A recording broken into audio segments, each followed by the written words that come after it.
Que después me dice ¿Ya? que ¿Le diste yo video? me demoro. ¿Ok? O sea, como la última vez. Dejemos eso del pasado. Sí, Hoy es un sí. nuevo día. Estoy atrás, desde atrás. Bueno, vamos al libro de Primera de Corintios. Primera de Corintios.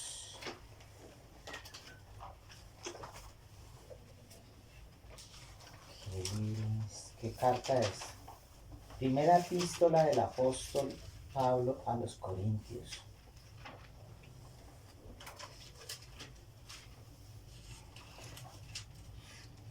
Es una revelación.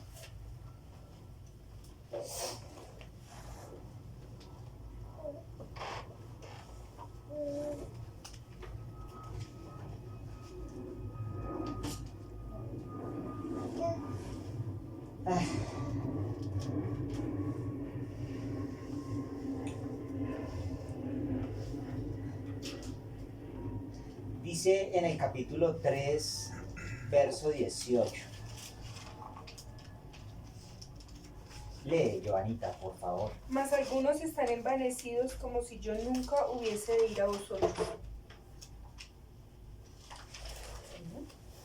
El capítulo 3.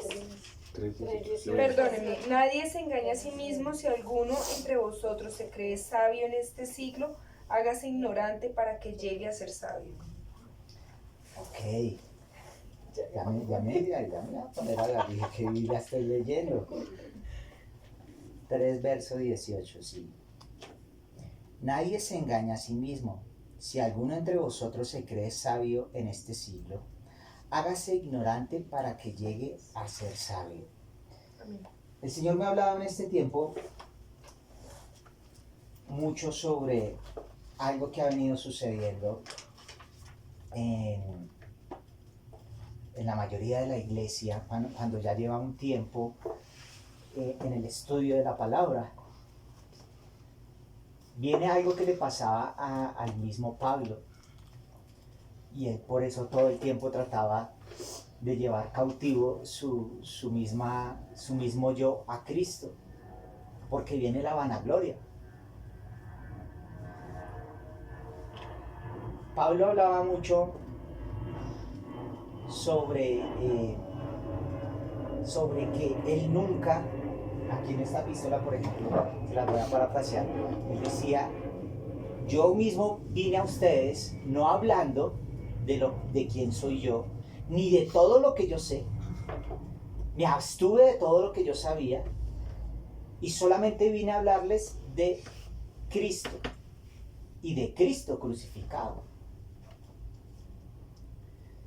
Y me ponía yo a pensar quién era ese Pablo. Ese Pablo, venimos ya tiempo estudiándolo, y era un hombre muy, muy preparado. Si lo comparamos tal vez con otros gigantes, apóstoles, como Pedro, pues en su preparación eran personas muy diferentes. Pedro, un pescador, sí que estuvo al lado de Jesús, un judío ahí que tal vez sí le enseñaron la Torá y demás, pero a nivel de preparación en su cultura y demás no tenía mucha. Pablo educaba a los pies de Gamaliel, un tipo que conocía la escritura de arriba abajo, y ahorita vamos a estudiar algo más que les voy a mostrar algo más que el Señor me mostraba sobre él. Pero sabía 3 idiomas. Hablaba griego, hablaba, era el... Ayúdame, mi amor, que se me está yendo la... Hebreo. Y hebreo, griego y Latín. latín. Sí. Si no estoy mal. Este hombre más preparado dentro de todos esos eruditos no encontrábamos. Era impresionante lo que tenía él en cuanto a sus estudios y por qué él también creía que estaba defendiendo a la iglesia en contra de esta supuesta secta cristiana que se estaba levantando. Pero cuando llego aquí al libro de los Corintios, a esta epístola de los Corintios, el Señor me dice a través de Pablo, cuando él dice, procuré no hablar de nada de todo esto que yo sé, sino solamente de una cosa, y es de Cristo. Y de Cristo crucificado. Me lleva a algo. Y es otra vez diciéndome el Señor, Hugo, háblales como te estoy hablando a ti hoy, y vuelve a la esencia. A la esencia y a las bases de todo lo que tiene que ver tu llamado, de todo lo que tiene que ver el ministerio. No podemos negar que Dios está haciendo con nosotros algo muy bonito. Miren, célula tras célula yo le doy gloria a Dios porque es como ver al papá llevándonos, corrigiéndonos, alentándonos, dándonos comidita como le dan aquí a la nena, vistiéndonos, dándonos todo lo necesario. Eso ha hecho Dios célula tras célula. Si ustedes se salen un poquito de lo que han recibido acá y lo miran desde afuera y dicen, oiga, ¿qué ha hecho Dios en célula? Pues es impresionante cómo nos ha ido llevando. Eso ha hecho el Señor. Y ahorita el Señor me dice, miren, sí, han podido abrir los ojos a otras cosas, pero ojo porque es que todo tiene una raíz y todo parte de algo. Y es de la cruz, de la crucifixión, de Cristo. De Cristo. Está pasando algo, están abriendo nuevas células. Y el Señor me llevaba a recordar qué pasaba en las nuevas células. ¿Qué es lo que dan ustedes en una célula nueva? ¿Qué dan en una visita? ¿De qué hablan? ¿A qué se enfocan? Y entonces a través de Pablo el Señor me llevaba otra vez a estudiar lo que era la crucifixión.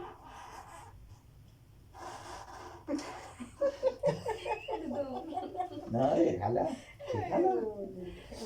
Encontré un nuevo Entonces, instrumento también. vamos a estudiar la crucifixión.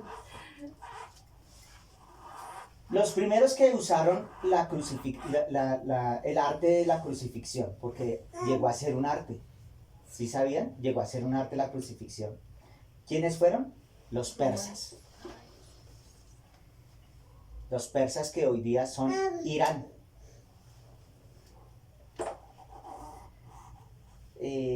Dirigidos en aquel entonces por Alejandro Magno, quien llevó la práctica a Egipto y Cartago.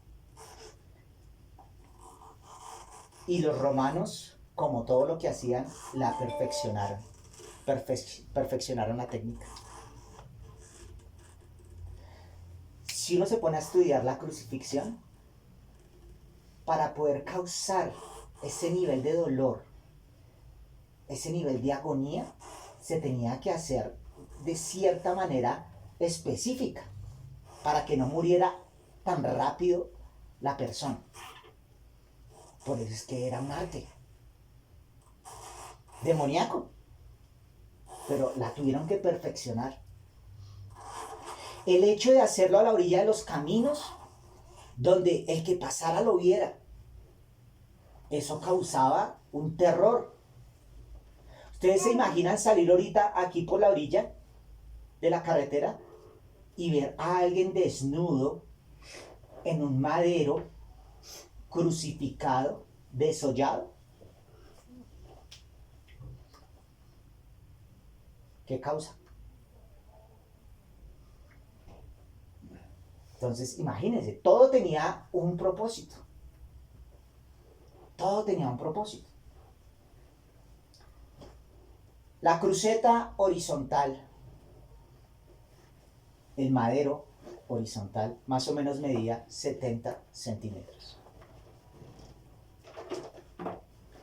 Pesaba más o menos 120 libras. Los hombres que hacen pesas. Más o menos 120 libras. Según los estudiosos, esto fue lo que llevó Jesús. Ustedes miran, recuerdan la pasión de Cristo, miran las películas y ven a alguien llevando los dos maderos. Pero no, cuando vamos a hacer el estudio como tal, no es posible. Y no era lo que se acostumbraba. Normalmente, el madero vertical estaba allí, clavado en el lugar. Para eso específico era el monte Gólgota, estaba allí. Y el madero horizontal lo llevaba aquel que iba a ser colgado. A Jesús lo tuvo que llevar 2 kilómetros. Entonces ya lo están visualizando, ¿no? El madero horizontal, 70 centímetros. ¿Qué? ¿Cómo así? Un poquito más. Ah, muy bien. Lo están visualizando. 70 centímetros, 120 libras. Listo. Recuerdo esas materias en la universidad, mientras que estaba haciendo este estudio, recordaba yo recibí, estudié en una universidad del centro que tenía 2 teatros. Y entonces me hacían ver ciertas materias de humanidades donde me metían mucho cine clásico, ¿sí? El origen de las épocas, donde el barroco, todas esas, ya se me fue de la memoria, todas esas épocas, el origen de cada una de esas épocas, cómo se representaba en ese entonces.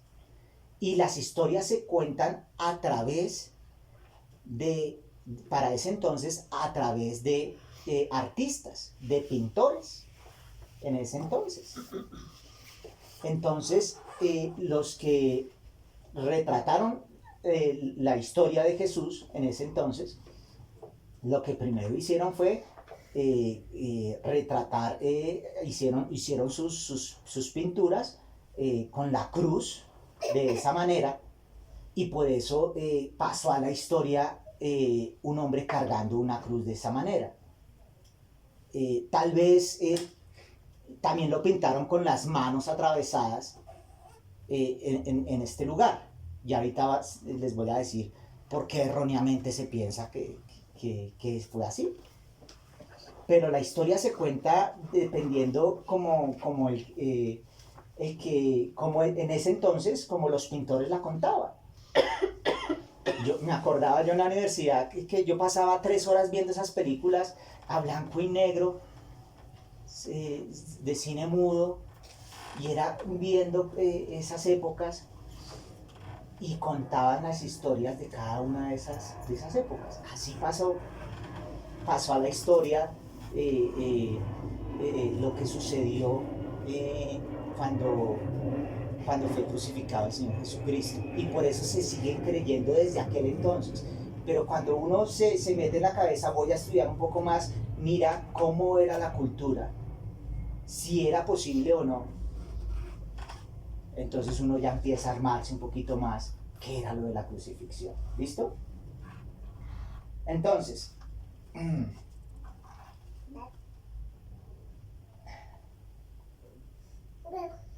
vamos a lo de las manos. ¿Por qué al Señor Jesucristo no lo pudieron haber atravesado aquí, en este lugar? Porque al Señor Jesucristo, cuando lo cuelgan de esta forma, lo cuelgan literalmente.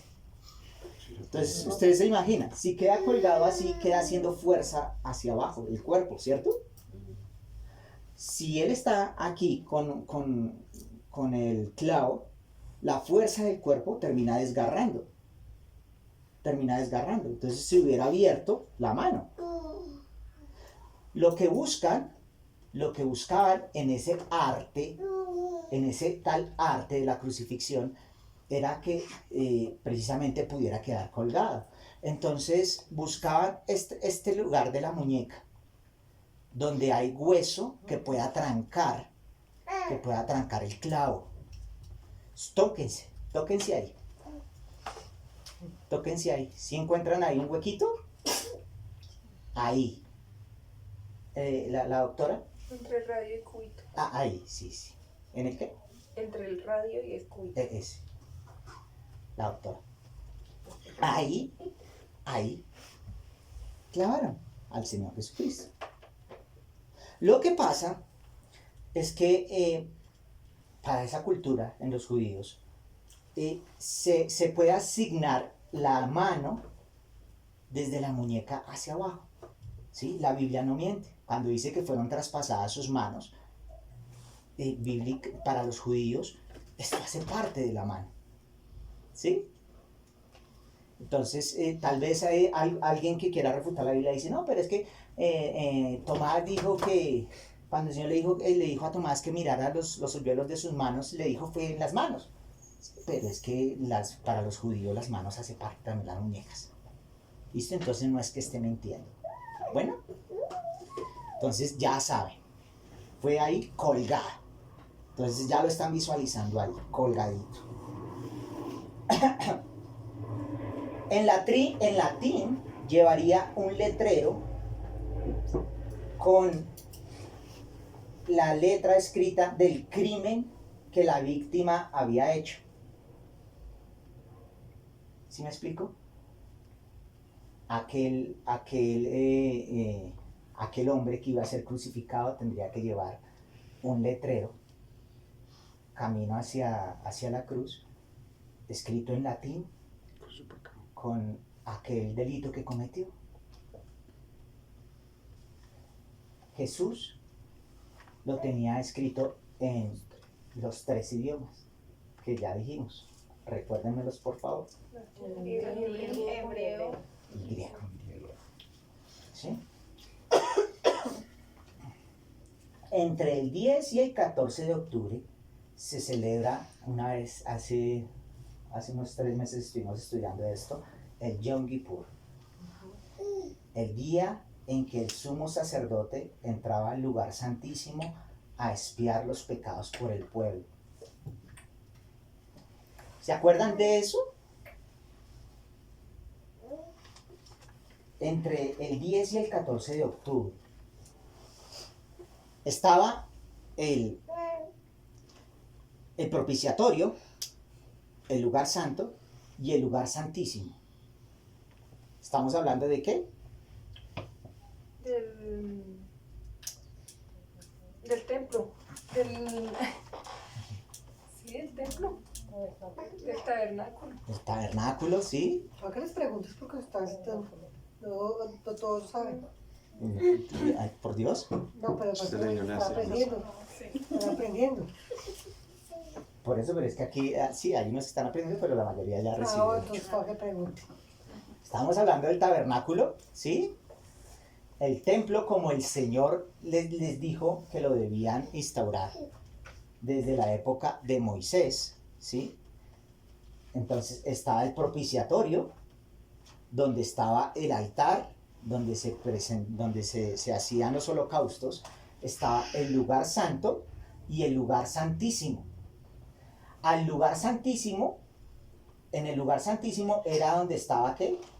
El arca del pacto. ¿Qué había dentro del arca del pacto? ¿José?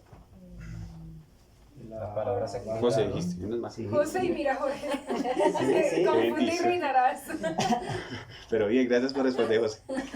Yo, José. Las tablas, Sí. Las vara, tablas, hermana. Las tablas. Las 3 La cosas. vara que reverdeció, las tablas y el las Los tablas de la mandamientos. ley y el maná, una porción del maná, estaban dentro del arca del pacto.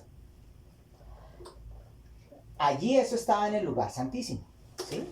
Y una vez por año entraba el sumo sacerdote, Aarón, cuando estuvo vivo, entraba allí a expiar los pecados de él, de su familia y de todo el pueblo. Una vez por año entraba atado en la cintura con unas campanitas. Por si se moría. ¿Por qué? Porque si llegaba a caer muerto, escuchaban las campanitas y lo sacaban. Nadie podía entrar allá, al lugar santísimo. Porque el que llegaba a entrar, moría. Una vez por año debían entrar. Ese era el lugar santísimo. Era entre el 10 y el 14 de octubre que debían hacer eso. Lo del Yom Kippur, ¿cierto? Para ese entonces también se celebraba ya después el día de la Pascua, que fue cuando Moisés indicó aspersar la sangre del cordero. De aquel cordero que no tenía mancha, aspersar la sangre sobre los postes y el dintel de la puerta, ¿cierto? ¿Se acuerdan de eso? ¿Cuándo sucedió? En la Pascua. En la Pascua, Moisés lo indicó para que el pueblo no tuviera que vivir la plaga de la muerte de los primogénitos. ¿Cierto? Se llama pasar por alto, Pascua. ¿Cierto? La presentaba el sacerdote de la casa. Por eso los hombres de las casas son los que tienen que presentar siempre delante de Dios a su familia. Y son los que están siempre orando por su hogar. Para ese entonces, cuando estaba la época de Jesús, volviendo otra vez a la época de la crucifixión de Jesús, él llegó a Jerusalén justo antes de la Pascua, ¿se acuerdan? Justo antes de la Pascua. Mira, sí. Y la Lisa me va a decir, no me miente. Yo estuve ahí. Justo antes de la Pascua él entró. ¿Por qué? Porque él quería que se cumpliese lo que estaba escrito. El cordero sin mancha. El cordero, aquel cordero que iba a ser sacrificado en la Pascua. ¿Sí? Se iba a cumplir todo. Ese cordero que dijo Moisés que se tenía que sacrificar en los hogares, ese cordero tenía que ser sin ninguna mancha, sin ningún defecto, y tenía que estar en ayuno. Jesús, después de la última cena, posiblemente fue el miércoles antes de la crucifixión, él entra en un ayuno y él pasa ese tiempo de cuando lo llevan al pretorio, cuando lo azotan, todo ese tiempo lo pasa en ayuno.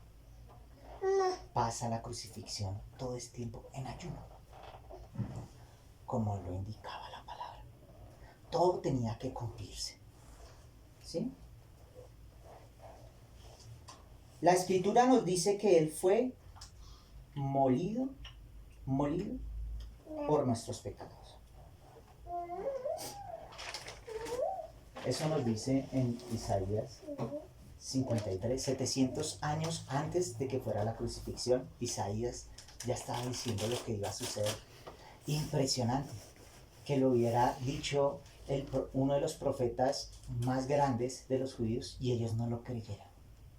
Aún hoy la mayoría no lo cree. ¿Mm? ¿Qué pasa? Vive Jesús la traición de uno de sus discípulos más cercanos, de los que estaban más cerquita a su corazón. ¿Cómo se llamaba? Judas.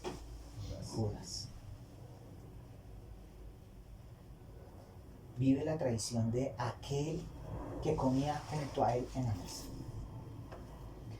Jesús en el Getsemaní. En aquella época, siendo el estudio,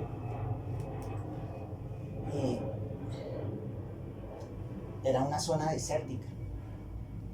Allí en el Getsemaní era un huerto.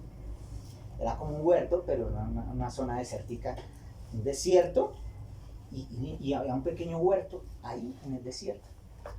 Pero en esa época, cuando el Señor fue crucificado, había nieve, estaba cayendo nieve, era una época de frío, una época de frío, visualicen eso.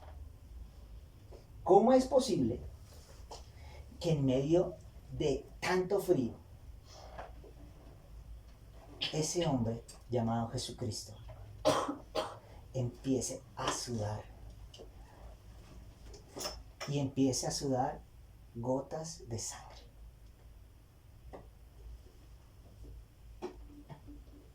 ¿Están visualizando? ¿Cómo se llama eso? Perhidrosis. ¿Y qué es? La dilatación severa de los poros de la piel. Por eso yo Y traje, se estaba haciendo yo traje a mi frío. enfermera para que me ayudara. Evidencia científica del relato. No, y si estaba haciendo frío no se dilata la piel. Y entonces, Era mucho el estrés y la angustia. Tuvo mucha angustia en ese momento. Era mucha la angustia. pero ¿cómo sería? Porque podemos decir mucha. Porque cuando él estaba en ayuno, en ese momento estaba en oración, en comunicación con el Padre. Y en ese momento él visualizaba todo lo que iba a vivir. Estudiando la palabra, él está con sus discípulos. Así, cualquier célula, así. Chévere. Oren, oren. Mi alma está angustiada a lo sumo. Voy a ir aquí, ahora, aquí, unos 20 metros. Y volvía, y con la guanita. Tapadito, estaba bonito. Oiga, oiga. José. Jorge. Oren, oren, ¿no pudieron orar? ¿No pudieron orar? Sí. Ay, sí, ya oramos, José. Ya oramos, Jesús.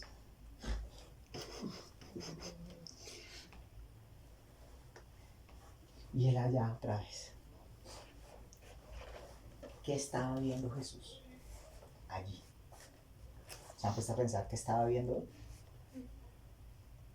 Toda la maldad del mundo.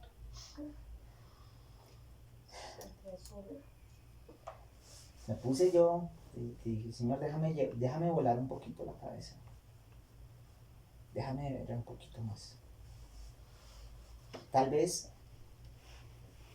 a nivel humano, tal vez pudiera estar viendo el dolor que tenía que soportar unas horas después. Porque él sabía que era ser crucificado. Y sabía que iba a ir a morir en una cruz. A nivel humano podía hacer eso. ¿Cierto? ¿Vale o no? Puede ser también lo terrible y lo horrible que es el infierno. Porque él tuvo que ir al infierno. Él tuvo que ir a arrebatar las llaves del infierno.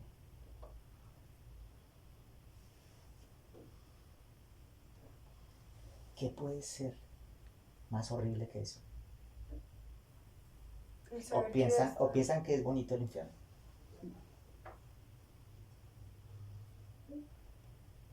¿Alguna vez han puesto a pensar qué hay allá? Lago de azufre. ¿Qué más puede haber allá? Tortura. Crujir de dientes. O los marranos.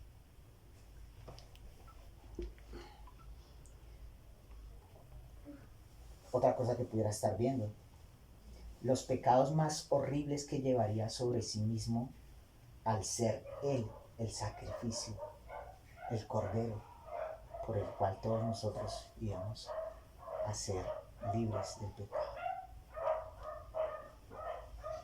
Llevar sobre sí mismo las violaciones de los pequeñitos, las torturas, las decapitaciones de los bebés, todos los peores vejámenes de la humanidad.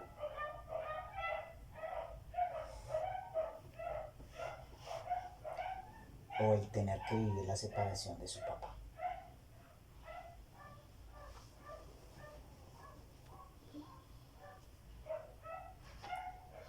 O todas.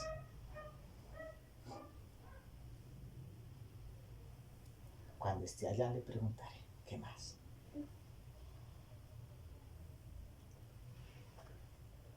Pero yo creo que fue uno de los momentos más terribles que tuvo que vivir para que tuviera que sudar sangre. ¿Sí están pensando? ¿Lo están viendo? Están yendo a ese momento, tratando como de pedirle. Yo le pido al Señor, déjame ir un poquito más allá, porque es imposible que tú me permitas vivirlo, pero déjame entender, para que nunca se me olvide.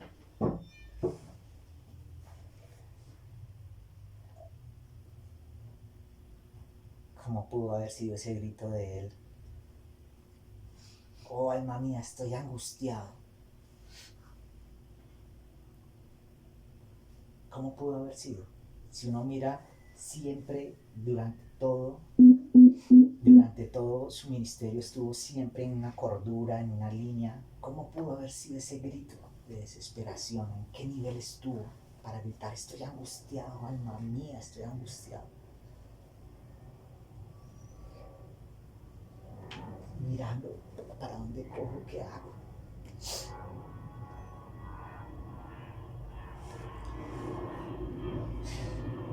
Allí en ese huerto es donde viene Judas y le dice, maestro.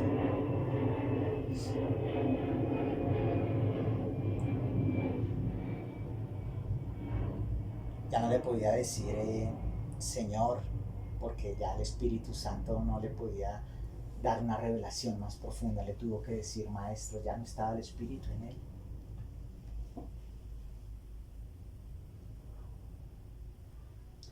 Le dice maestro y lo entrega con un beso por 30 monedas. Pedro defiende a Jesús con una espada. Hace años daba una prédica sobre Malcolm, el viejo Malcolm. Yo me acuerdo mucho de él porque fue uno de los últimos milagros que hizo Jesús. Malcolm fue el soldado al cual Pedro le quitó la oreja.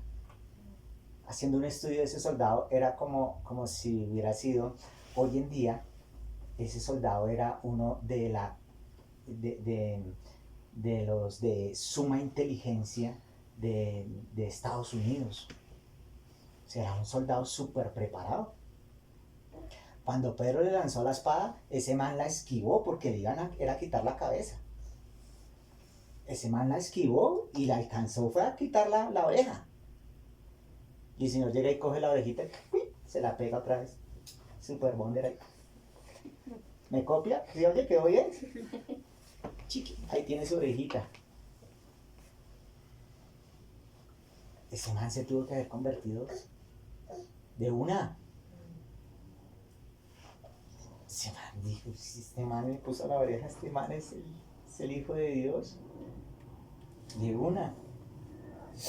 Malcolm. Luego, frente al Sanedrín. Sanedrín. Gracias. Es que como estoy visualizándolo, se me mete el cine. Frente al Sanedrín. ¿Qué era el Sanedrín? ¿Alguien? Donde se reunían todos los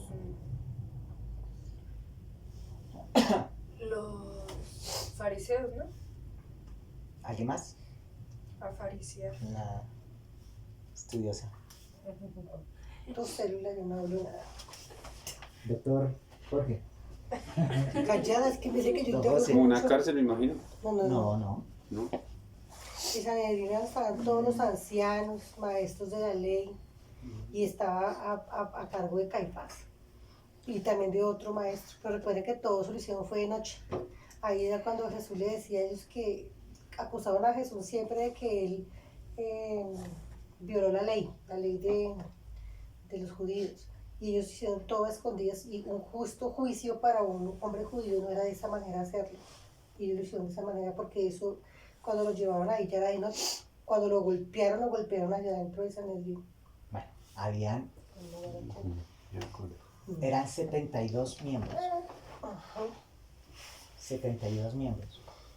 Posiblemente pudiera, si lo traemos esta historia ahorita, pudieran ser como si fueran por los que votamos ahorita para el Senado. Algo así. Eran 72 miembros. Un estudio más profundo revela que posiblemente Pablo era miembro de este Sanedrín. Este Pablo estuvo allí votando porque él era uno de los eruditos de la palabra, uno de los que tomaba decisiones. Entonces, avalados en todo lo que vino a hacer después con Esteban, en el poder que tenía para recibir cartas para ir a perseguir la iglesia, avalado en todo lo que hizo, los estudiosos dicen, este era miembro de este Sanedrín.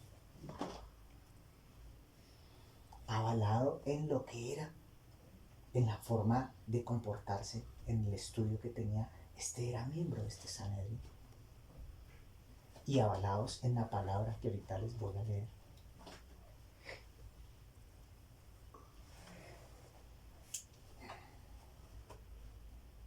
Interesante.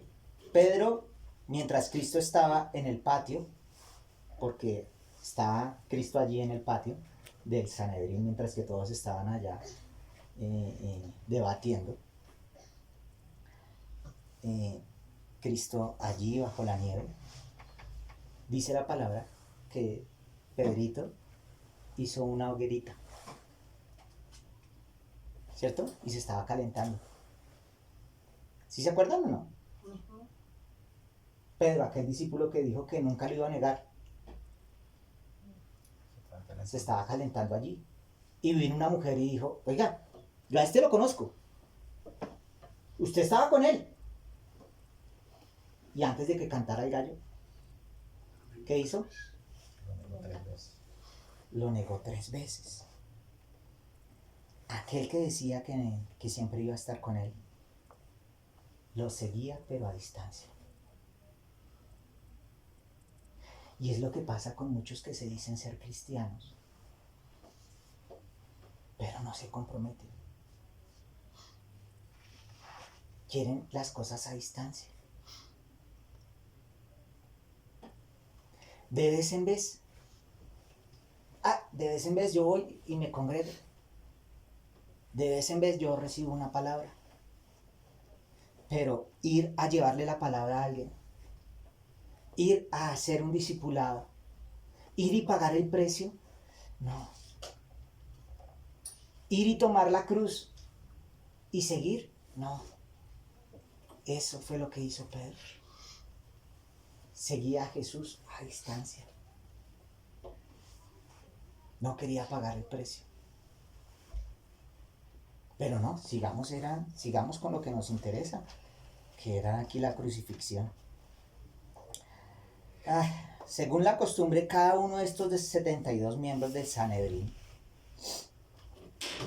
luego de dar la sentencia, debía golpear en el rostro.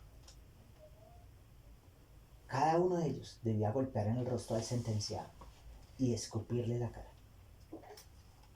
72 personas. 72. Cada uno de estos golpearon el rostro del Señor. Visualicen que es recibir 72 golpes, uno tras otro. ¿Cómo pudiera estar el rostro?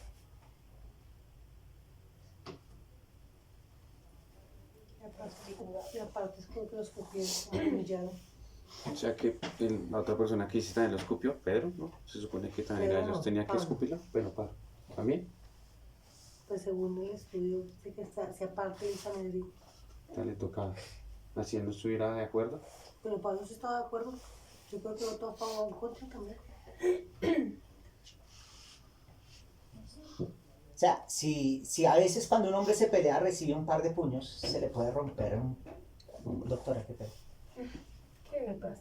Cuando uno recibe un par de puños en el rostro, se le puede romper, ¿qué? En los pómulos, Sí.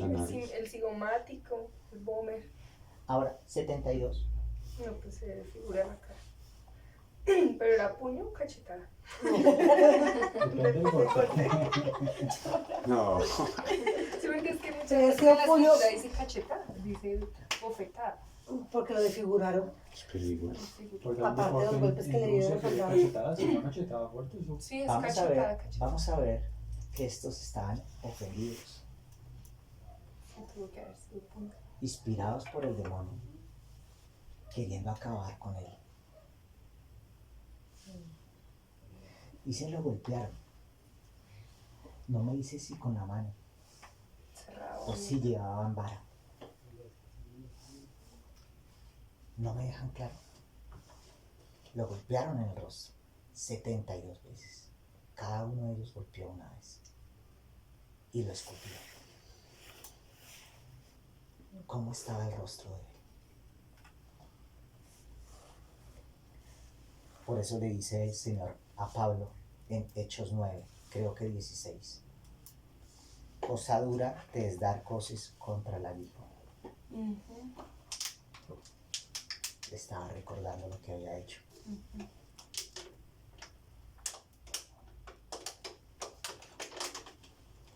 Su rostro fue desfigurado.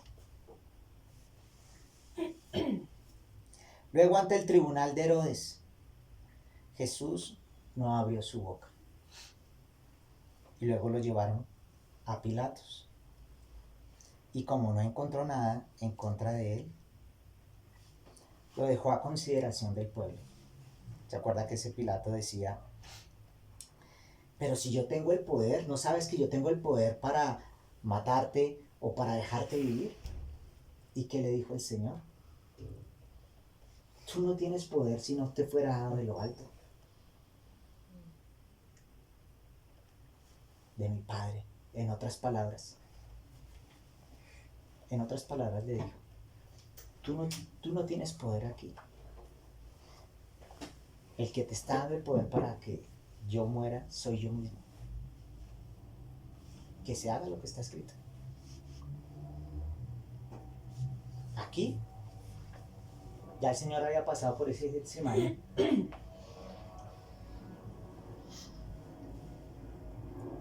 Aquí el Señor ya era otro.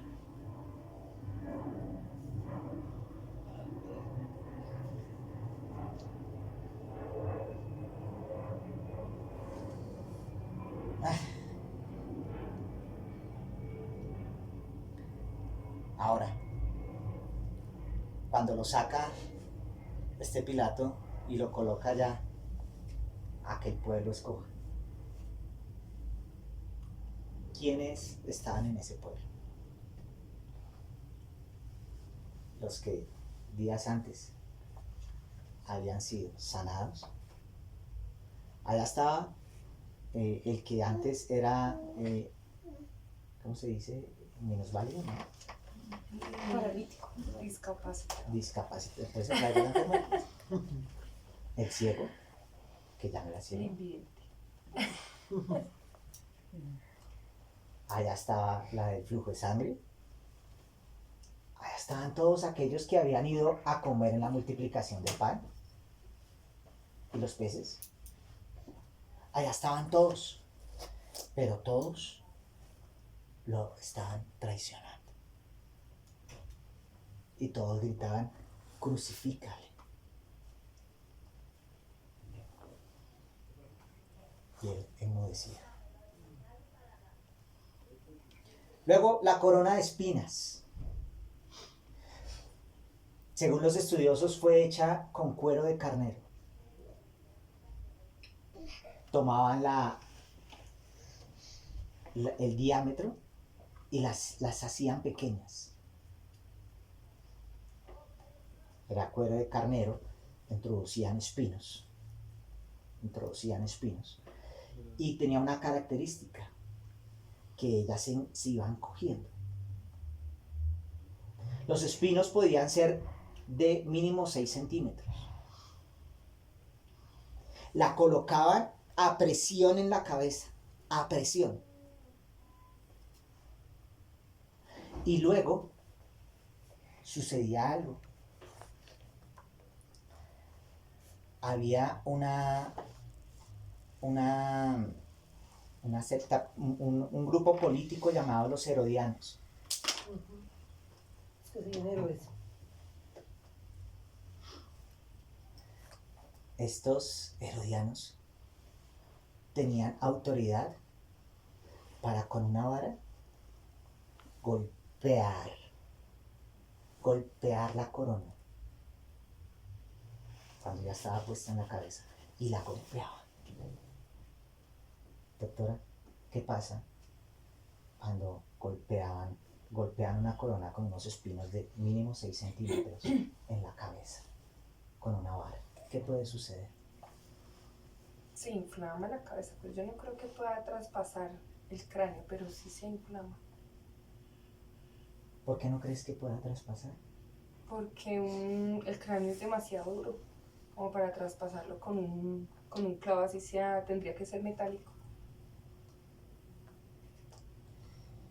Pero sí perforaba la piel, sí. Estamos en lo cierto porque donde hubiera llegado a traspasar el cráneo y toque el cerebro, yo no creo que llegue a la crucifixión. Y no podía traspasar el cráneo porque la Biblia dice que no se podía quebrar ningún hueso.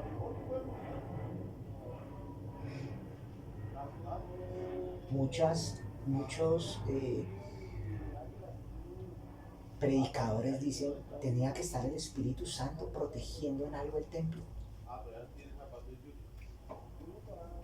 Porque donde hubiera muerto antes, no se hubiera llevado a cabo todo. Y todo lo que le hicieron era para que hubiera muerto antes.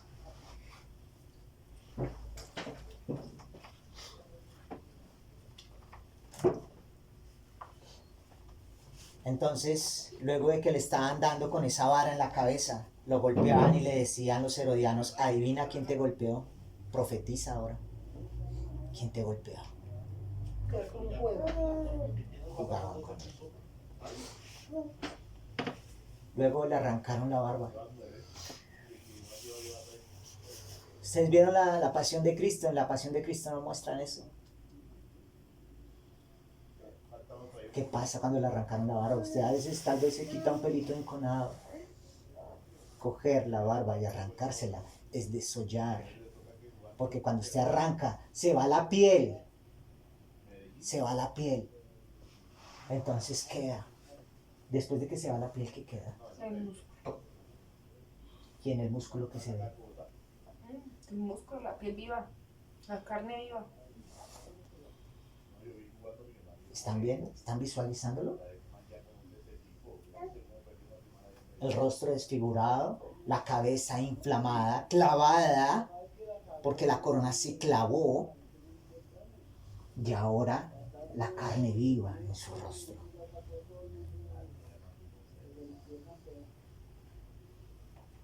Desollado su rostro. Luego atado a un poste, a un cepo. Un poste más o menos de 90 centímetros, con unos 3 ganchos. Ahí lo ataron. Y vienen con un látigo romano. Ese látigo, según los estudiosos, el látigo tenía 3 puntas metálicas y de hueso. Ganchos así de esta forma. 3 ramificaciones que salían así. Era un látigo así y salían 3 ramificaciones. 3 tiras. Cada una de esas puntas tenía esa curva. Y entonces, ¿qué pasaba? Cuando entraba, se clavaban la piel, luego lo jalaban y arrancaba lo que había cogido. Desgarraba. Entonces lanzaban el látigo, entraba 1, 2, 3 Y luego jalaban y se llevaba lo que había cogido. Se llevaba la piel, se llevaba todo. ¿Cuántas veces? 40 menos 1.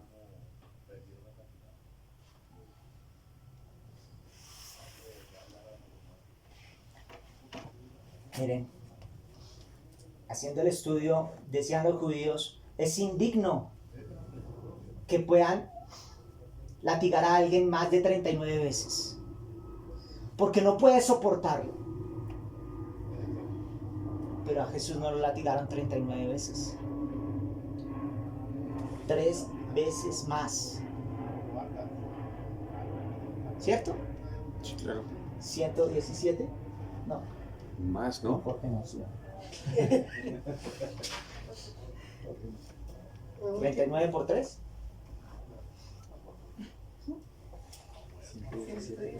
117. ¿Saben qué pasaba? Hicieron el estudio de lo que les pasaba cuando los latigaban más de 39 veces. Perdían el control del esfínter. Se les salían las heces. Quedaban lisiados. Se perforaba el pulmón. Yo creo que no por espalda, después por la parte de adelante. Porque Quedaban por un lado, lisiados, por todo eso lado. decían que no se debían latigar más de 39 veces. No podía la persona ya llevar una vida después de ser latigado más de 39 veces. Al Señor 117. Qué odio había. ¿Cómo pudo haber quedado? Le dieron por un lado, luego le dieron la vuelta.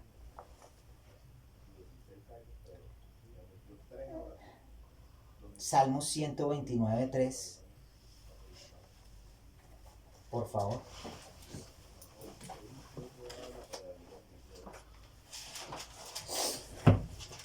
Los voy a leer porque están lentos. Sobre mis espaldas, 129, ¿qué? 3. Sobre mis espaldas araron los aradores, hicieron largos surcos. ¿Qué estaba hablando ese salmo? Le abrieron el músculo. Ese salmo, ¿cuántos años atrás, antes de Jesús, estaba hablando de eso? 500. Casi. ¿Muchos más? ¿Antes de Isaías?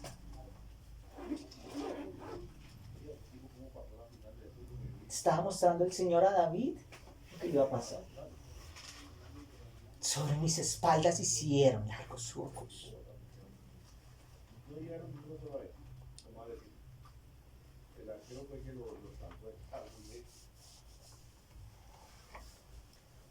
Los intestinos se les salían a las personas cuando les daban más de 39 latigazos.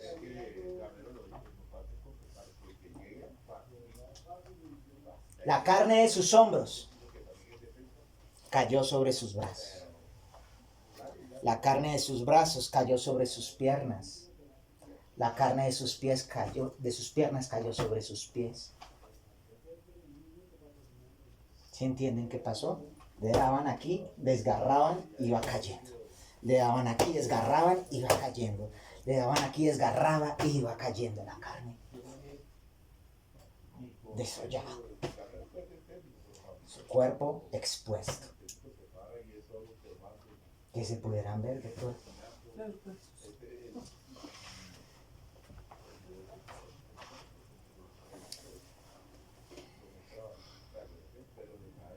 Esa persona viva. Estaba en ayuno. 4 días. Pero ahora tenía que ir 2 kilómetros cargando la cruz, el madero horizontal, hasta Gólgota. ¿Cómo pudo haber sido ese camino? Piensen, ¿cómo pudo haber sido el caminar de Jesús? 2 kilómetros.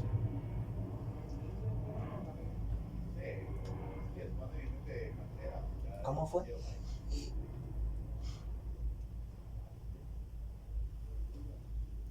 Le hicieron calle de honor.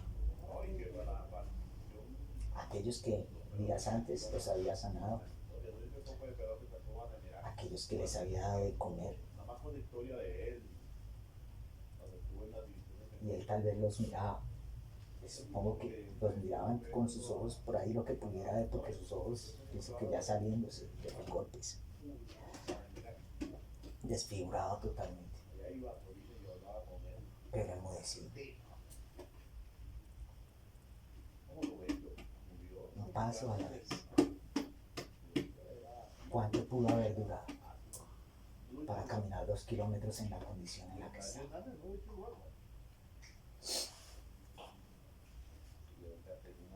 Por fin llega a Golgota.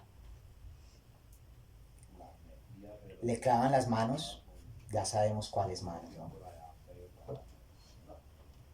Clavan las manos allá al madero, lo cuelgan. Luego juntan los pies uno sobre el otro y lo clavan al madero más largo.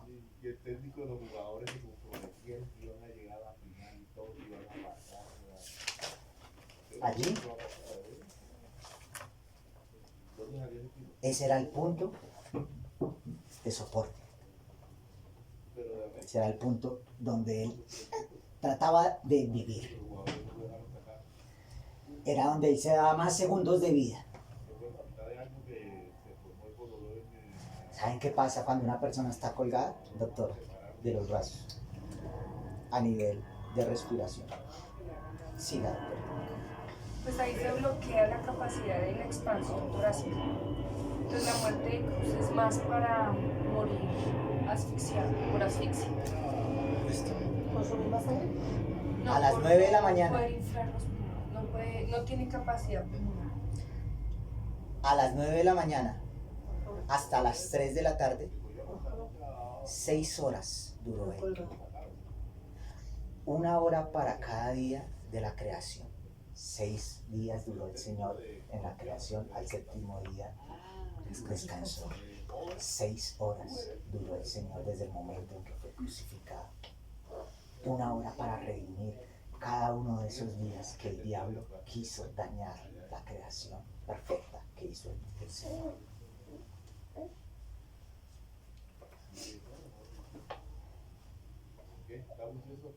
Dice Juan 10:17, yo doy mi vida y yo la vuelvo a tomar. Aquellos que dicen, ¿quién mató a Jesús? Nadie puede matar a Dios. Él dice, yo mismo doy mi vida. Lo dijo Juan, yo mismo doy mi vida y yo mismo la tomo. Y la dio por quien, por ti y por mí, porque nos amó. Posiblemente luego de 2 horas en la cruz, empezó a vivir fiebre tetánica. El tétano, doctora. Por infección. ¿Ustedes creen que desinfectaron la corona? Y los clavos. ¿Desinfectaron el látigo? ¿Desinfectaron los clavos? ¿Qué pasa cuando una persona tiene tétano, doctora? Le sube fiebre de 40 y pico, más de 40, y empieza a alucinar, ¿Y el cuerpo qué quiere hacer? convulsionar. Cuando una persona, yo hacía este estudio y yo me estremecía, el dolor que empieza a sentir, el cuerpo quiere hacer esto. Convulsión. Y está así. Y quiere hacer esto. Y ardiendo en fiebre. Su boca se empieza a secar. Su garganta se empieza a secar.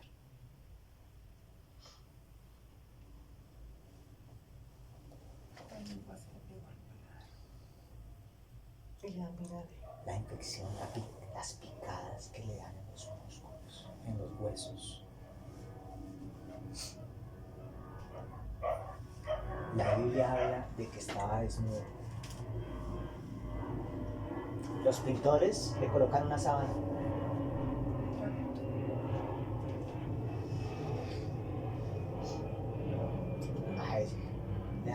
quisieron dañar toda la dignidad. El diablo quiso acabar con todo. Sed insoportable por el tétano. Por eso él decía, tengo sed, en el Salmo 22:15, mi lengua se pegó al paladar. ¿Alguna vez alguien ha vivido eso? La lengua se le pegó al paladar. Salmo 69:21. Le dieron hiel y vinagre. Le dieron vinagre. Cuando él pidió, tengo sed, le dieron vinagre. Léeme ese Salmo 69:21.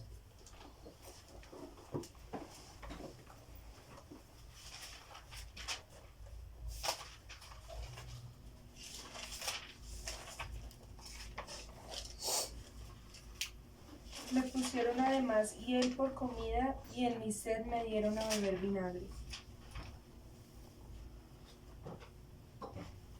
Haciendo ese estudio, después de que sucede esto, la persona que está viviendo estas circunstancias a causa del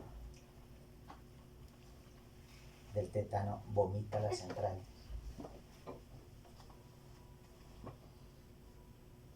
Vomitó las entrañas. Salmo 22:14.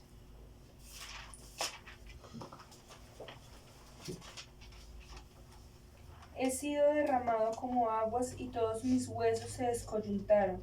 Mi corazón fue como cera derritiéndose en medio de mis entrañas. Todos los huesos se descoyuntaron. ¿Alguna vez a alguien se le ha salido el hombro? ¿No? ¿No? Doctora. No, pero sí lo he visto. Sí. ¿Han visto fútbol cuando pasan esas lesiones y demás? Eso le pasó a los huesos. Y ahí dice claramente lo que le pasó con sus entrañas, derritiéndose en medio de sus entrañas. A él se le podían ver los huesos, como la doctora nos dice. Se le podían ver los huesos. Pero ya no era como nosotros, el cuerpo normal. Todo esto se había desencajado. Todo se desencajó. Jesús murió por asfixia al estar colgado. El diafragma se cierra y no podía respirar. Él se trataba de impulsar con sus pies para respirar. Se trataba de impulsar en ese clavito que lo sostenía ahí. Se hacía fuerza con los pies, ahí ese clavo, y se hacía así para respirar. En medio de todo eso que vivía. Los dos aurículos del corazón. Ventrículos. Ventrículos. Aurículas y ventrículos. Aurículas y ventrículos. Auriculares, ventrículos. Auriculares. Por eso traje la doctora. Los auriculares y los ventrículos. Los aurículos y los ventrículos. Ese me fue el chiste. Se llenaron de aire y de sangre. Según lo que dicen los estudiosos, hubo un momento donde el corazón pudo haber bombeado al máximo hasta que se pudo haber roto. Hizo un esfuerzo donde posiblemente él se rompió. El Señor murió por asfixia. Según lo que dicen los estudiosos, él no pudo respirar más, porque ya no pudo hacer más el esfuerzo para respirar. En Lucas 23:44 aparece lo último que sucede con el Señor.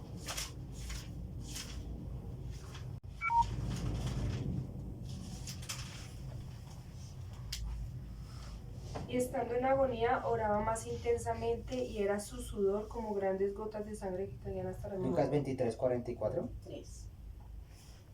Por eso esto me hace Getsemaní. Cuando era como 23, la hora 44. sexta. Cuando era como la hora sexta, hubo tinieblas sobre toda la tierra hasta la hora 9. ¿Y qué sucedió después? ¿Sigue?